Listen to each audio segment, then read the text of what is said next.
Hello everyone, welcome to another installment of Character Corner. I'm Tris, and I'm joined by Nantanjax. Hello. This time to focus on the Legend of Zelda series, personal favorite of mine. So, do you think we should go down this list of characters we have in order, or do you want to hit upon just exciting ones first?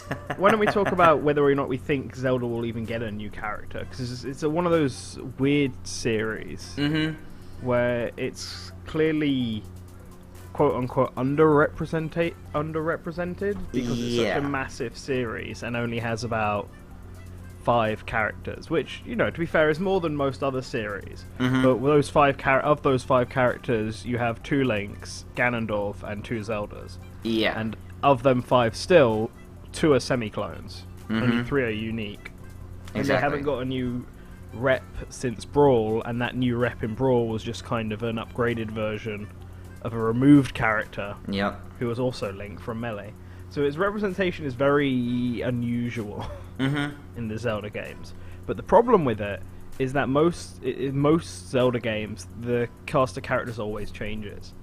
Most of them are one-offs except for Link, Zelda, and Ganondorf. Yeah, and the exactly. 3 of them are essentially the 3 big important characters who represent each part of the Triforce, and Zelda is perfectly represented with those 3, while still also being underrepresented because of how few characters it has compared to how big the series is. Yeah, when you especially look at it in the fact that its main important cast is there and represented front and center, doesn't really... The closest to going outside of that it really does is, I would argue, Sheik and Toon Link. Agreed. And they're kind of there. I argue now Sheik is kind of there to represent older Zelda games, and then Toon Link's there to represent, you know, like the Wind Waker and the Toon Link games, so to say. I mean, I think Sheik's just stuck around because she was added in Melee, and they just don't want to cut her because she's so popular. Yeah, that's fair. Toon Link definitely represents the changing art styles and the child version of Link and stuff like that. That 100% agreed, but yeah, Sheik's just kind of now around, even though she's not really been relevant at all apart from in Hyrule Warriors because she was so popular. But yeah, I'm not sure if Zelda would get another. See, I feel like it should because of how big Breath of the Wild actually was. Like, it almost feels like it should definitely need one. But at the same time, I could also just see them doing the same thing they did in Smash 4, where they just flood it with other Zelda stuff, stages, items, trophies. Yeah. Zelda got quite a few new stages in the last game, more than most other series. So while it seemed underrepresented in terms of characters, it definitely got a lot of love everywhere else, basically. Yeah. And that's where it's a tough call. Agreed. I personally feel like they could add one more character for it. I feel like it would be any of the characters we have mentioned on this list. I don't really... I mean, some of them I think have a higher chance than others, but when I kind of think about it, I feel like they would most definitely, or at least more likely, go for a different character that appears multiple times in games. So it's, you know, not a one-off character. Yeah. Even if the design changes across multiple games, I mean, if they're another reincarnating character, you know. Yeah. No, I feel like it has to be, any new character has to be someone who's recurring, or someone who's insanely popular. Right. Or someone who's or just another version of Link, Zelda, and Ganondorf. Alright. So, yeah, I don't have a particular order unless you just want to go through... I guess do you want to start with the recurring ones? Those are being the first 2. Okay, yeah. So let's start with the recurring characters, which are, of course, very, I'm going to say popular characters, but, ooh, this might be controversial starting this off with Tingle. Everyone loves Tingle. I don't know what you're talking about, what you're trying to imply. Tingle has his own video game series. Shows how he is clearly the 4th part of the Triforce. The blank triangle in the middle is missing because Tingle has it the whole time. Oh, jeez. Yeah, Tingle's an interesting case because he's in actually a decent amount of Zelda games. Oh yeah, and he serves. Yeah, he serves that joke role in all the ones he's in, honestly. And then you have some games like Wind Waker where he's legitimately helpful. while also being that big joke. But I mean, that joke aspect of him is heavily implemented into his assist trophy that's already in Smash, with just his little dance and catchphrase, and then all the little confetti comes out and something happens. Yeah, I mean, the thing with Tingle is he's not just like an NPC, like, he actually plays a significantly important, quote-unquote important role in almost every game he's in. Like, he's the guy who gives you the maps so that you can fill out your map in Majora's Mask. Yep. He's required for the story in Wind Waker. Yep. Minish Cap, it's to do with keystones. I don't exactly remember what it was that he does. I think he just has the most amount of keystones to fuse with others, or it might be the most important of the side quests with them. Yeah, like, I know each one of his brothers has one, and I think maybe you have to fuse with all 4 of them to get to unlock something, I think. Yeah, and then I know in Four Swords Adventures, he's just your rival for the Force Gems. Yeah, he just comes in to steal the Force Gems, so he's a bit of a pain. And then he has his own series of games, a weird Zelda-like, where your life is your rupees, and you have to hire people to fight for you because Tingle's really bad at fighting. Then there was a Balloon Fighter clone, and then there was a dating sim, which is really bizarre.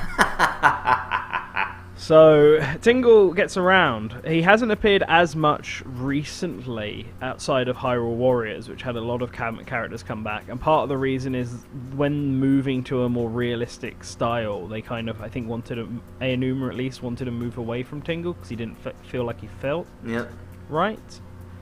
And that was a complicated sentence to say when it shouldn't have been, but so they had a character in Twilight Princess that was basically Tingle's stand-in, a more realistic-looking version of Tingle. Yes, I don't remember his name, but I do remember that. I don't remember his name either. But then, like, Skyward Sword and Breath of the Wild, he's just not in it at all. But there is a Tingle outfit in Breath of the Wild, so they at least make some reference to him. But I feel like if there is going to be any sort of character, Tingle is definitely one of the better choices to add, or one of the more likely choices to add. Yeah. Because he has that notoriety. He is known. He even has his own merchandise, I'm pretty sure. Yep, he does. Like, you can get Tingle plushies and stuff. He has his own game series. There's stuff to take from said game series and his bizarre appearances to make a moveset from. Like, he kind of has everything needed for another Zelda rep. Exactly. The only thing he's honestly lacking at the moment is any current relevancy in his own series, because outside of the remakes of Majora's Mask and Wind Waker and then Hyrule Warriors, he hasn't really been around at all. Right. And that's where it's tricky, honestly, because, like, you're right, there's enough for him to have a moveset. Whether they pull some of the bizarre bomb wackiness that he has in Hyrule Warriors, or they pull anything from any of his games, honestly. Or not even just his games, but just his other appearances. There's a lot they could do. I mean, when someone tried pitching Tingle as a fighter to me way before Smash 4 even came out, they were like, oh, you know how, like, the villager has that balloon fight recovery, they can just get out to Tingle. It's like, you know what, that's actually not impossible. Like, there are different things he could do that are probably obvious like that aren't even really thought of before. Yeah, I agree.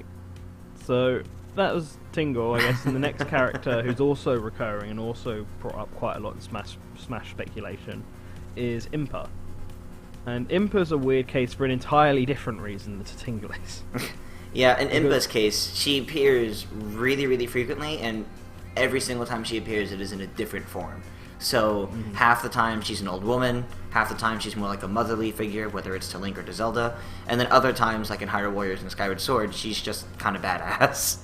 Yeah, it's a weird thing. That's the thing. So Inpa has traditionally been an old woman. She is in the first Zelda game. In fact, Impa's like the only named character from the first Zelda who's not in Smash, if you consider Ganondorf and Ganon as That's fair. The same. Like, there are obviously, there are old men and shopkeepers and moblins and stuff, but they're not named characters, but Inpa is. Right. And then, consistently, she was an old woman up until Ocarina of Time, which was meant to be a prequel, and then they made her younger. And then she appeared, as the motherly figure you talk about. And then Skyward Sword brought her back as both an old woman and a young person because of time travel shenanigans. So, like, just continuously they jump between, it was traditionally older, and then they started making her younger, And then in Breath of the Wild, it's this kind of weird... She appears older. Mm-hmm. But that's because she was around 100 years ago when she was younger, and so this is obviously her after so much time. Yeah, and they reference the fact that, there are lots of young Sheikah in that game, and you get a photo of a young version of her, even if you don't actually the player doesn't actually get to see it. Mm-hmm. And stuff. And so, like, it brings up the argument, would they pull a Sheik and make a young Impa, show the young Impa design for Smash? I mean, there's Sheikah outfits, yeah. Lots of young Sheikah villagers. You have Pyre, who's her granddaughter, and could be a good starting place for Impa. For how you're going to design her. I could honestly see them doing the young Impa thing, but basing a lot of like moveset stuff off of her kind of ninja magic sort of weird phrasing that she does in Skyward Sword. Yeah, Skyward Sword is probably the most powerful she seems in the game, because that's really the first time we ever see her actually interact with something, as far as I'm aware. Well, like, she's always had kind of like flash, like, I mean, Ocarina of Time, basically the only thing she ever did was throw Deku Nuts on the floor and disappear after that.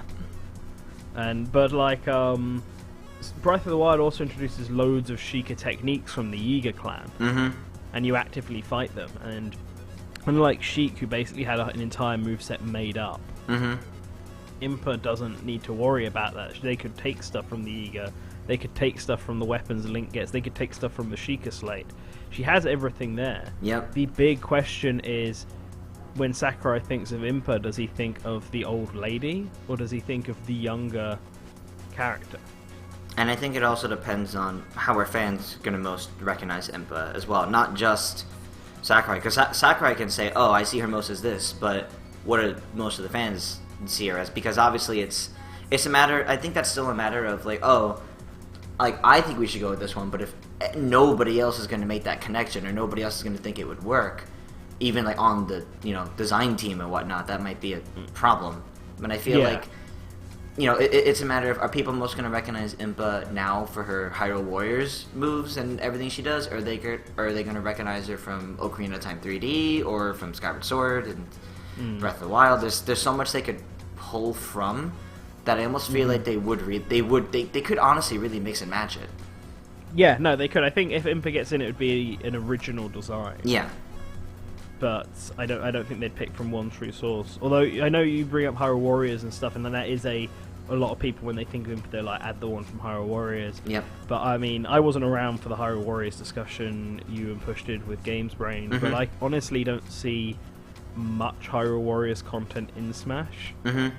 Because it's not made by Nintendo directly. It's not even made by a Nintendo affiliate. It's made by a third party. Right. And it's a Warriors game. Well, I mean, that doesn't inherently mean anything, but it's not like it's a Zelda game, but it's not a main Zelda game. Yeah, well, the difference there was it's a spin-off. Aonuma and the Zelda team had a lot of like hand in it still, so that was why we felt that was different. But I mean, for me, being it with another company, and I'm not quite sure honestly what the rights are like. Do Nintendo own Lana, or is that owned by Tecmo Koei? Stuff like that. Same for Link, or same for Sia, like the original characters. Yeah. Is Impa's design owned by Nintendo or owned by Tecmo Koei? There's a lot of yellow tape that I'm not sure, that I'm personally not sure of, and it may not be this complicated. It might be very simple. Nintendo owns everything. Right. Made by the game, but the engine sort of thing. But that could be a factor in it. Like, Hyrule Warrior stuff might be relegated to simply trophies, because that's easy. Yeah, that's even realistically what I see. Because if Impa gets into Smash, I don't see her using her giant blade or the Naginata at all. Okay. Like, I don't see that being a basis for it. If anything, it'll be something from Breath of the Wild. I mean, we did a Dream Smashers for a Breath of the Wild styled Impa moveset, which, I mean, we can link below. Yep. That was really nice, actually, too. Yeah, Nerbion drew an original design for us, and that was pretty cool. But yeah, I don't know. Those are my thoughts on Impa. I think Impa is the other more likely new character, quote unquote. Yeah, but, I definitely agree there, just because of how much she's recurring, and she is an important character to the series. Yes. All right, so let's move on now to, instead of the two big recurring characters, now we're getting a little bit into other forms Link, Zelda, Ganon, etc. So let's start this off with one that most people tend to separate out, but I think would go better if it was together, and that's Wolf Link and Midna. Okay. So, with Wolf Link and Midna, I mean, most people think Midna is a standalone assist trophy, no Wolf Link. And in Hyrule Warriors, a lot of her moveset is just Midna, and she has, like, wolf attacks, but not actually Wolf Link. So people think, oh, you can separate them. But I actually think it'd be more interesting to have the two of them combined, because that's Twilight Princess really was about. It really was just Link in the wolf form, and then having Midna assist him and teach him all these different things and work with him cooperatively. And I feel like, especially if they're now going for the Breath of the Wild forms of like Link and probably Zelda. They might do away with a lot of the Twilight Princess influence in Smash, which it has not been the most recent Zelda game for a while, so this is fine. But I think it'd be interesting to bring in something from Twilight Princess to kind of put something there. So I've got like the unpopular opinion, I guess, around this, in that I think people kind of misunderstand the keeping up a coherent design in the Zelda series. Yeah, because that's technically only been the case in Melee, because Brawl has Toon Link, who isn't the same design as the Twilight Princess characters. Right. And everyone throws, oh yeah, but they redesigned Sheik, so that should match up with the others. It's not so much that she should match up with all of them, it's so that she matched up with Zelda. Because Zelda and Sheik are still transforming characters at that point, and it'd be weird if Twilight Princess Zelda transformed into Ocarina of Time Sheik. Exactly. Like, they would need to match up. Now that they're separated, that need is gone. And considering neither Sheik or Ganondorf appear in Breath of the Wild, Ganondorf especially is like completely different. Like Sheik you can make the argument for, because as I said earlier, there's Sheik equipment and outfits and stuff. Right. Like there is a Sheik outfit you can get, and they could just use that. Yeah. But Ganondorf, they'd have to like completely redesign him, and like, do they go for the Gerudo style? Do they go for the Beast Ganon style? Like, how are they going to do it? Yeah. And in all honesty, I think they'll just keep the Twilight Princess designs. Okay. Because those are the most recent versions of them, excluding Hyrule Warriors. And if that was the case, if that is the case, then Wolf Link and Midna won't stand out so much. Right. If they get added. And I think Midna's issue is that she's a one-off character. Yes. Only appearing in Twilight Princess. But the benefit is, Wolf Link is obviously Link. And you can't just do Wolf Link, and to be honest, you can't really just do Midna, at least for Smash. Yeah. Because I think she needs she needs Wolf Link. That's how they wore in the game. Yep. And so it makes sense to have both of them here for this. It's the iconic duo. Yes. But Midna is also insanely popular. Like, Sakurai I don't think has ever really talked about her. But the Zelda team have mentioned how popular Midna is, and Aonuma has expressed interest in trying to bring her back potentially in some way. Yeah. And she got added as an assist trophy in Smash 4, along with other popular characters like Skull Kid and Girahim. Right. And all three of them are really popular, and so this kind of it gives the impression that Sakurai likely knows that she's one of the more popular Zelda characters. And he's acknowledged fan popularity. Yeah. He's acknowledged it with characters like Geno and Ridley. And so potentially, if there's a version of Link involved, and Midna's that popular, they could just add her in, because she'd also be quite unique. We don't have any wolf characters, and she can help fix the problems that Wolf Link would have. Like, she could hold the item, she could do the grab. Exactly. She could help with special attacks, like stuff to make it more interesting than simply just a wolf character. But I'm not sure if I think she's that likely, unfortunately. Like, I don't know. I feel like, again, it's a problem of, do they go with a new character? Do they go with a version of another character? It's the same kind of issues we've already mentioned a few times now. Yeah, it really is. I think they affect Wolf Link and Midna as well. It doesn't help that the last game she was in was Twilight Princess, even if that got a remake back in... I think 2 years ago now? Was it 2 years ago? I think it was 2016. Yeah, I think it was 2016. Okay, fair enough. She does have an amiibo, I suppose.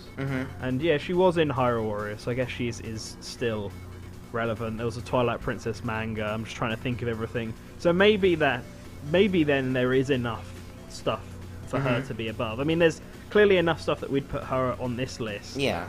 Higher than most other Zelda partners and stuff. Yeah, exactly. So yeah, okay, she's got a decent shot. It depends again how they want to go about Zelda characters, I suppose. I do feel like I personally would argue Wolflink and Midna had a better chance going into Smash 3DS and Wii U, but that didn't happen. So I feel like they have less of a chance now, but I do still feel like that potential is there because of that constant popularity. And I feel like, to be honest, I think more people recognize Wolflink and Midna as Zelda characters than, say, Fi at first glance. Yeah, like yeah, probably. That's just how I think it is. Alright. Yeah, no, I agree. I think they are used in a lot more stuff. I mean, with that remake, they started propping up again in more promotional materials and stuff. So it is really, I guess... And Wolflink's in Breath of the Wild if you use the amiibo, That's too. true, So. that is true.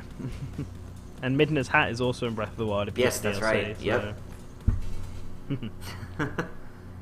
So yeah, I guess the next character then is another version of a character already in the roster, and this time it's one that's much more popular, I think, in the Smash community, and that's Dark Beast Ganon. Yes. So Ganondorf in his pig form. Yep. But I think the important distinction to make here is not, Final Smash Ganon. Not the version of his Final Smash where he just kind of appears and charges at you. It's more like the old, the old pig Ganon with the cape and the trident. Yeah, the classic Ganon, the Link Yes. to the Past Ganon. I guess A Link Between Worlds would be his most modern design. Yep. I mean, I actually think that that's the biggest thing against pig Ganon being in, because some people could argue size, but unlike Ridley, who's a little scrawny, and if you size it down, he might look a bit odd.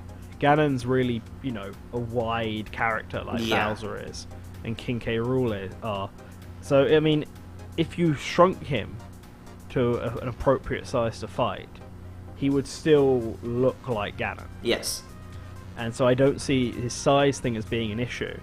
But as Zelda has gone on, the Ganon form has become much more like an animal pig and less like a wizard pig, Right. basically. Like, from Twilight Princess onwards, he's basically become the one that you see in Smash, on all four legs and a pig monster. That's what he was in Breath of the Wild as well. Well, for his final form. Yeah. Well, in Link Between Worlds, he was still like you mentioned, he was still the same as like the classic Ganon. Yeah. It's just a matter if he fused with Yuga, so that was still different. And then becomes someone completely different. But, Yeah. No, I agree, but that's because they had to use the A Link to the Past start for that. Yeah. In all of the main games he's been appearing in since Twilight Princess, he's always been a proper pig version. Right. And I think it's because of how old his design is. Because in A Link Between Worlds, he didn't play much of a role at all. Right. Because he appears for like one scene, and then Yuga takes over. But because of that lack of relevancy for that version of Ganon, I wonder if they would bother going ahead with it. I mean, I think it'd be interesting because, Smash is always known to also look at classic things. We always get a classic rep. And I feel like sometimes characters definitely get skins referencing, like, classic eras of these characters. So I feel like looking back to something like this wouldn't be that bad, especially when you think about if we narrow down to what might be most likely for characters to be added from Zelda, which would be either other reoccurring characters or other forms of the existing characters, kind of like how we already have Link and Toon Link, we have Sheik and Zelda, and then there's just Ganondorf. So it might kind of complete that, I guess, that trifecta there of just having... I guess, yeah, that's true. A lot of people wanted Toon Ganondorf kind of for the same reason, and both are kind of also argued for because of, the state Ganondorf's in. Yep, in that exactly. He's not particularly unique of a character, and a lot of people don't like that fact. And while Sakurai has stayed very stubborn about not wanting to change this, adding in Beast Ganon could give Ganondorf fans everything they wanted from Ganon. Exactly. As a new character. And then the old fans of Captain Ganondorf can keep that. I also feel like it would just... I personally feel like it would also do good justice to the Zelda series to have this, because that form of Ganon is in I want to say like half the Zelda games, in all honesty, in some form. He's in the classic ones. He's the main final boss of like all the classic Zeldas up until Wind Waker. Yes, basically. And but that's why I feel like it would be such a big deal to include him. Yeah, no, I think it'd be good today. I'm personally, out of all the characters we'd have on this list, Pig Ganon, Dark Beast Ganon is my one I'm rooting for. Oh, really? Nice. Yeah, that's the one I'd actually like to see. I want more villains in Smash. I think he'd be a really interesting idea as a heavy character who attacks from a range with magic.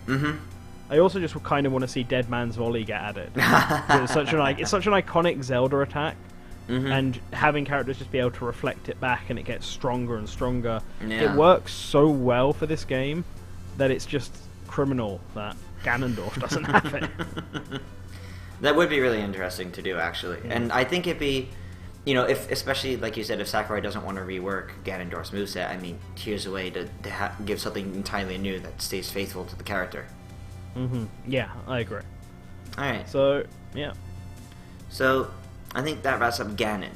So, moving on to the last of the alternate forms of existing characters, which might be cheating a little bit because Zelda already has Sheik, but we have those cut files from Brawl indicating Toon Zelda and Sheik, and I thought to bring up what if they had their chance again.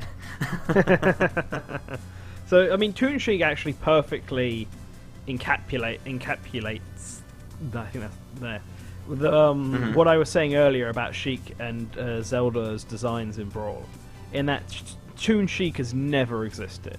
Yeah. And while some people try and be like, oh no, it could have been Tetra, no. If it was Tetra, they would have said Tetra, for starters. But also, all these characters were added because they could be easily taken from other characters. And clearly Toon Sheik was added because if they were going to clone Toon Zelda, and she can transform, they'd need to clone Sheik as well. Right. And so they made a Toon Sheik. They were considering a Toon Sheik version of it, and that might be why Toon Zelda and Toon Sheik didn't get in that in time, because obviously you need to put Toon Link in first. But yeah, the fact that they were going to go out their way to make a Toon Sheik specifically because they were going to do a Toon Zelda and it needed a Toon form for her to transform into kind of matches my claims from before. But I think now with Zelda and Sheik split up, there is literally no reason to have Toon Sheik anymore. Yeah. There is zero chance of a Toon Sheik being added into this game. Now, I could see them cloning Toon Zelda for a young Zelda. In fact, the Phantom, the down B, would work perfectly. Yeah, Toon Zelda. Yeah, I still don't quite get why that's on Twilight Princess Zelda. It's an interesting move. She needed a move, basically. Yeah. Like, yeah, it would be cool if a semi-clone of Toon Zelda got in. Like, if they would say they were to make a Zelda Breath of the Wild theme, and they removed the Phantom and replaced it with something else, and they changed around some of her moves so that she used the Sheikah Slate or something. Yeah. Letting Toon Zelda have the original moveset, complete with the Phantom Summon and stuff, I think would work really well. I think that would be really interesting. Yeah, and Toon Zelda's surprisingly popular. I mean, a lot of people, when you go out and look at Smash speculation and Zelda speculation, are pretty okay with Toon Zelda getting in. I don't know if they feel like Link needs a partner or something, or if she's just the one from Spirit Tracks was that popular. Maybe people think it's a gateway for Tetra getting in. Yeah. Who's obviously another popular pick. That kind of fits. I mean, she wasn't on our list, but I guess we'll mention her. Yeah. Tetra is kind of in the same boat as Midna for me in that she's really popular. Tetra's actually recurring, though, unlike Yes. Midna. But yeah, she's a really popular version, and it's another form of another existing character, and she can add something unique being a pirate. So I think Tetra also has a sort of shot, but whether they go with her or Toon Zelda, I don't know. I think for me, though, if Toon Zelda's going to get in, she's going to get in as like a semi-clone or a clone at the end. Yeah, that's how I feel, honestly. Yeah, I don't think they would prioritize Toon Zelda as the next Zelda newcomer. Alright. I don't have too much else to say on Toon Zelda in that case, and I'm excluding the Toon Sheik thing because of what we said there, but it's, I guess, Toon Zelda would be the same kind of thing as Toon Link, of representing that side of the franchise, and she would be a little different from it because, especially if they go the Breath of the Wild route for Zelda, they can use Toon Zelda to represent, I guess, some other magical attacks and the Phantoms, and depending on which version, which would probably be the Spirit Jack's version, I guess, because of the Phantoms. That's the most popular. I think that there could be interesting things they could do there, but I also do feel like, I guess, the relevancy issue you were saying, like if they were going to pick another Toon character, I do agree with you. I feel like Tetra would be more likely than Toon Zelda at this point, just to avoid that semi-clone kind of thing. But I could also see her being a safe pick because she's a semi-clone, just kind of added in later on. Yeah. Like I think either option is viable. It depends on how they go ahead with the clones this time. Do they do it the Smash 4 way or the Brawl way? Like, or the Melee way, in fact. Like, which way do they go? Because each one has been different. We'll just have to see. All right. But well, we're down to our last on the list, which technically isn't one character, but it's any of these, and that's the Breath of the Wild champions. I put them in here mostly because I didn't want to list out each one individually, but I do not personally.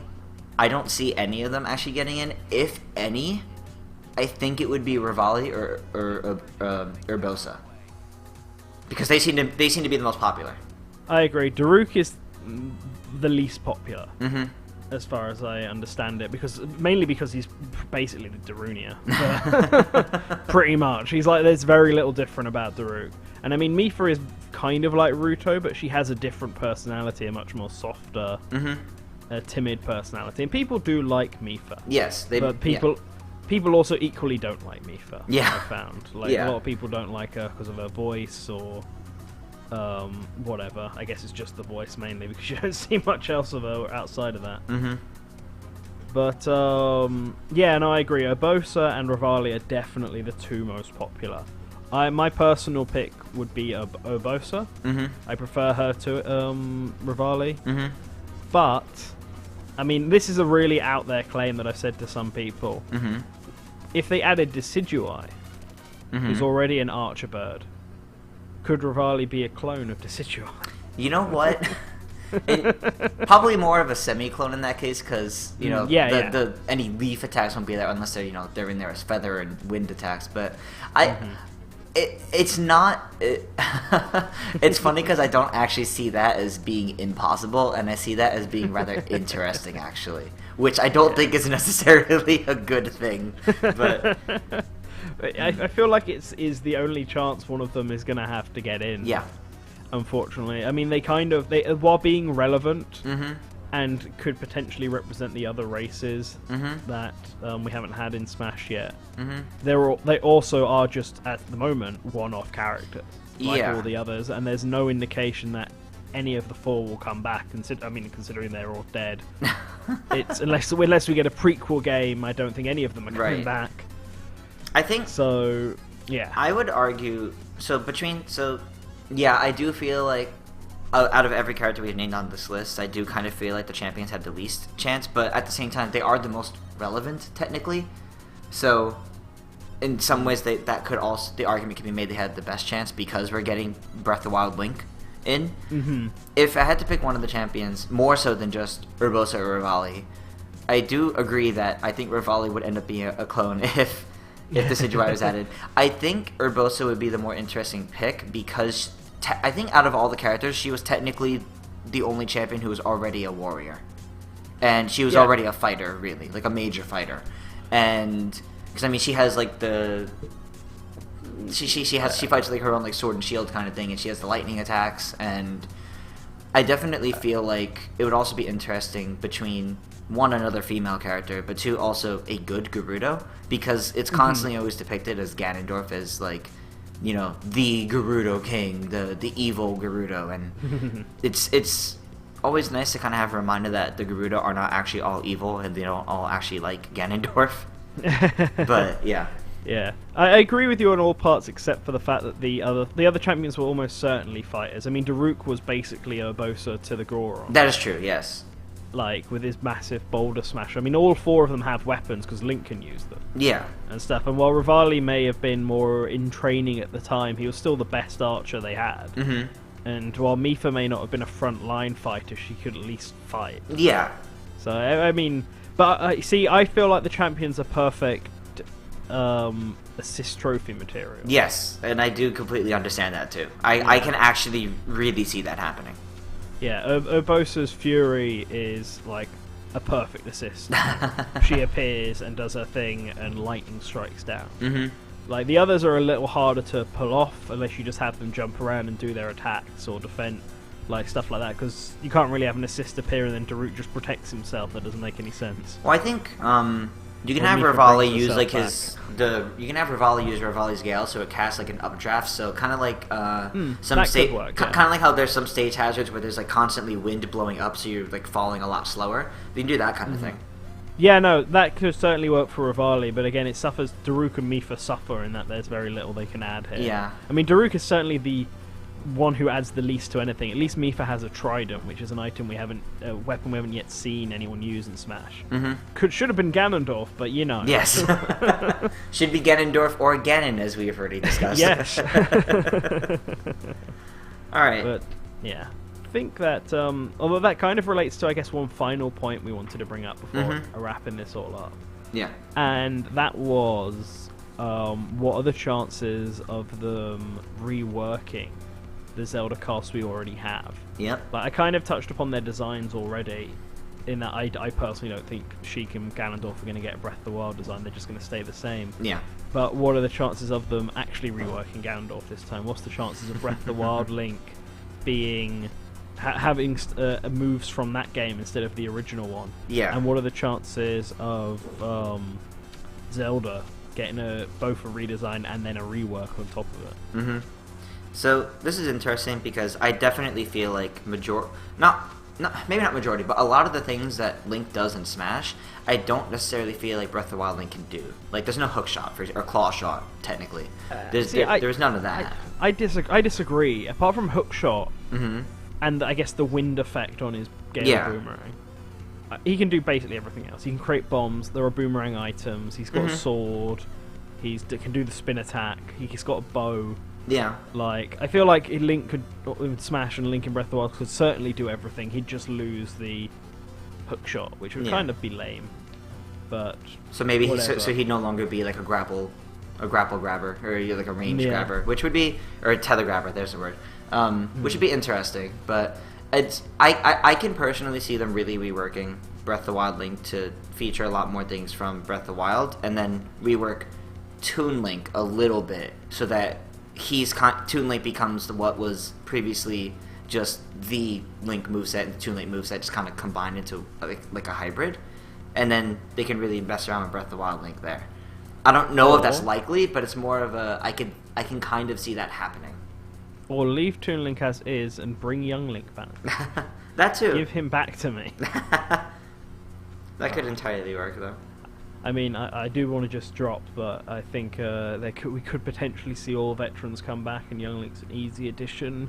Could be potentially DLC, if depending on how production's going. It's up to Sakurai. He doesn't like cutting characters. Young Link, Smash 6. Anyway, I personally don't think that Link is getting changed much at all in this game. Maybe he'll lose the grapple hook shot. Maybe the bombs. More likely thing for me is that the bombs will become remote bombs now. Yeah. That they won't just explode after a time. You'll have to press it. You'll have to press the button again to have them explode. So instead of so instead of being able to pull out a second bomb, it works more like one of. Didn't Snake have a move like that? Yeah. So Snake, you could stick a bomb to something because it was C4. And then you could blow it up. For Link, I think if the bomb would act like it normally does, it just wouldn't blow up until you press the button again. Okay, that's fair. And then Toon Link has the more traditional bombs that just blow up after a certain amount of time. Yeah. Like, I can see that change because that's a pretty easy change that keeps Link more so as he is. I can't see them doing stuff like completely removing the boomerang and changing it to something else. Giving Link Rivali's Gale, I know I've seen that suggested. Or just giving Link the Sheikah Slate. Like, maybe Zelda, I could see that a little bit. Okay. And it's weird, because it might change Zelda too much, but I could also almost see them keeping Zelda exactly as she is, and just changing the effects to look much more Breath of the Wild-y. Because when you think of what she got, a warp, a shield, she can summon the phantoms. Okay, that's completely different. And then she's just got a short projectile attack. It's just a fireball magic coming out of it. And you could easily say, oh, this is like some kind of light Hylia magic now. And that the protection is like Daruk's protection or whatever, and the warp is just because she's magic and can warp, because loads of characters can do that when they're magic. Right. Like, I mean, I could see them potentially giving more Sheikah Slate stuff to Zelda than Link. Mm-hmm. But I still don't think either of them are going to get a massive overhaul like people are expecting. It's same for Mario. I don't think Mario is getting any Mario Odyssey stuff personally, and I know that's not anything to do with Zelda, but people bring it up along the same lines, and I just don't see it happening. Yeah, we'll have to see. I'm kind of 50-50 on it personally, where I feel like it'd be interesting if they did, but I don't necessarily fully believe they're going to. Yeah. Alright, well, what about Ganondorf or Sheik? Do you think they'll be reworked at all? I don't think there's any reason to rework Sheik. Mm-hmm. It's not like she's appeared recently and had a change. I mean, we talked about the Breath of the Wild introducing actual Sheikah techniques. Yeah. And not all the stuff that Sheik had made up for her. But I think it makes more sense to give that to a new character than just completely overhaul Sheik for the sake of it. Yeah. Like, they're not going to overhaul characters for the sake of it, and people are pretty okay with Sheik as she is right now. Ganondorf's the big one, and the fact that Sakurai has refused to do it in the past makes me doubt he's going to do it this time. Yeah, that's entirely fair, honestly. Like, I mean, it's for me personally, and I think most people like this, just change his Warlock Punch into a magic projectile attack. Maybe throw the sword in for some smash attacks, and people will just be fine with that. Yeah. Like, people are fine with his side B because it's actually a move he did. Yes. And people are fine with his up B because they're not really sure what else he can do for a recovery. unless he also warps, but he's never actually warped as far as I'm aware. He has just floated there in Ocarina of Time, but other than that, he's never done any sort of recovery style thing. And then you can do the exact same thing as the Warlock kick, just change it to something else, I guess. But like all of that, Ganondorf's big thing that's been really pushed since Twilight Princess is using magic and surrounding his own fists and swords and weapons or whatever with said magic. Yep. And attacking people with it. I mean, Hyrule Warriors, as much as I don't think they're going to use that for much influence in this game, a lot of his attacks when he sticks the swords in the ground and then just summons like loads of magic to create a giant claw and then slashes forward. And that is very Ganondorf. And that's what Smash does. Smash just does physical attacks, but surrounds his fists and legs with dark energy. Yeah, and exactly. Yeah, I could see them doing that, and then maybe at changing some of, because they already had that custom, didn't they, where he stabbed. Yes, with I think the so. Sword. They could just like do that basically. Make for that Smash normal. attacks. Yep. Like he's not as bothered about changing standard attacks. As much as he is specials. Right. Because he had no problem with changing Link and Donkey Kong's dash attacks in Smash 4. Right. And he's had no problems changing Falco and Ganondorf's moves from melee to brawl. Like decloning people. Like, but the specials always stay vaguely the same. Yeah. And I think it'll be the same thing here. But maybe they'll change some of his more awkward Smash attacks and tilts. I don't know. Yep. Alright. Well, I think that about wraps this up. Alright guys, well, thank you for watching this installment of Character Corner. On screen, you'll see 2 series to choose from for the next Character Corner. Make sure to let us know in the comments below which one you'd like to see next. And as always, you can find all of our social media links in the description below.